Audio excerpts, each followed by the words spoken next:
So today I want to tell you 5 reasons for your high cortisol and what you need to do to lower them that you've probably not heard before and goes beyond just taking phosphatidylserine to lower your cortisol.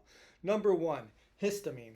A lot of people don't realize that your HPA axis, your hypothalamus, pituitaries, adrenals, they respond to stressors in our environment. One of the main stressors that it responds to is when your body releases histamine. Now, why does it release histamine? It releases histamine for 5 main reasons. Stress, and I mean, we're stressed all the time. 2 is danders, pets, and pollens. 3 is foods. 4 is alcohol. And 5 is your immune system.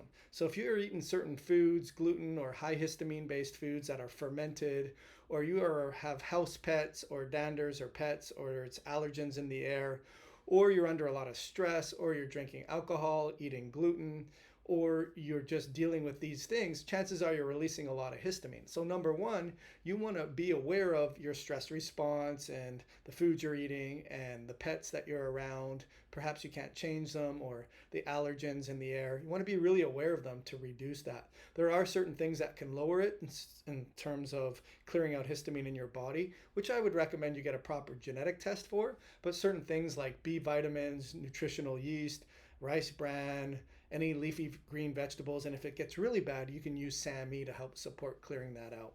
Number 2 is your circadian rhythm entrainment.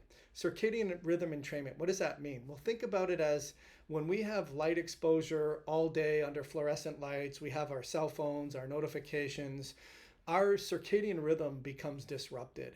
We don't get enough natural sunlight during the day, and we get too much artificial light at bad times. And what that means is your HPA axis, and specifically the ability of your body to maintain a proper melatonin schedule, is completely off kilter.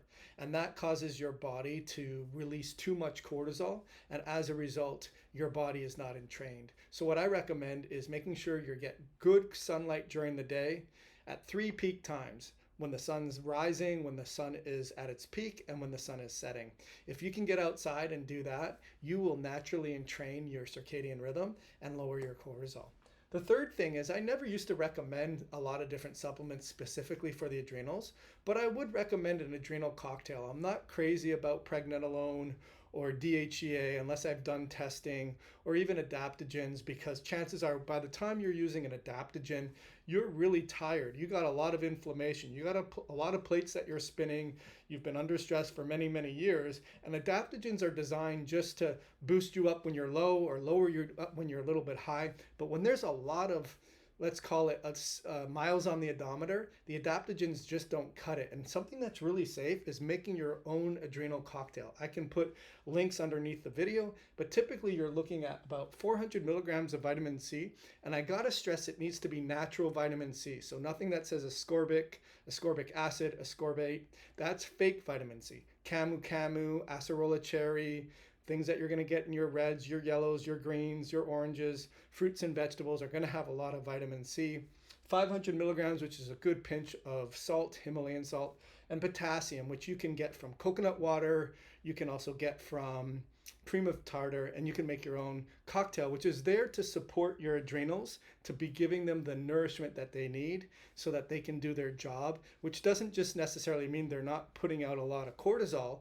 It means that they're putting out too much cortisol, and to give them a bath of nourishment calms them down, almost like letting the nerves unwind and not being worried about creating too much. The third one I'll talk about is EMF. So it's a reality. We're not going to avoid it. However, EMFs, whether we have our phone on our person, we're using our wireless headphones, we're sleeping with our phone by our bed, we have a Wi-Fi router, we really need to be aware that that's stimulating your body's production of free radicals, which is causing your HPA axis and your cortisol to go haywire. So little hinges swing big doors. Getting outside, walking, putting your phone on airplane mode, using wired headphones. I know I use them, like throwback to the 80s, right? Also making sure that you're getting outside, grounding, and really getting out of that artificial environment. If you can wire your Wi-Fi so it's wired, or you can minimize the amount of EMFs by putting your Wi-Fi router on the other side of the room, or look at things that harmonize the frequencies, that's going to go a long way to lower your cortisol. The last one, releasing oxytocin. No, you're not pregnant.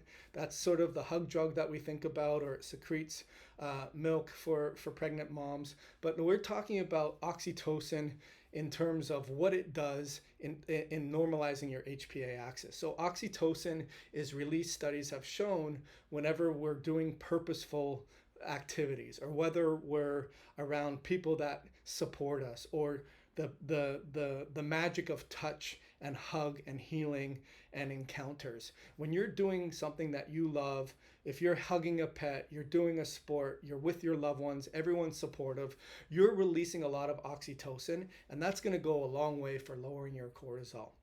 If you have any questions, just make sure that you ask in the comments below, give me a thumbs up, and make sure you follow our YouTube page for more interesting videos like this. Have an awesome day.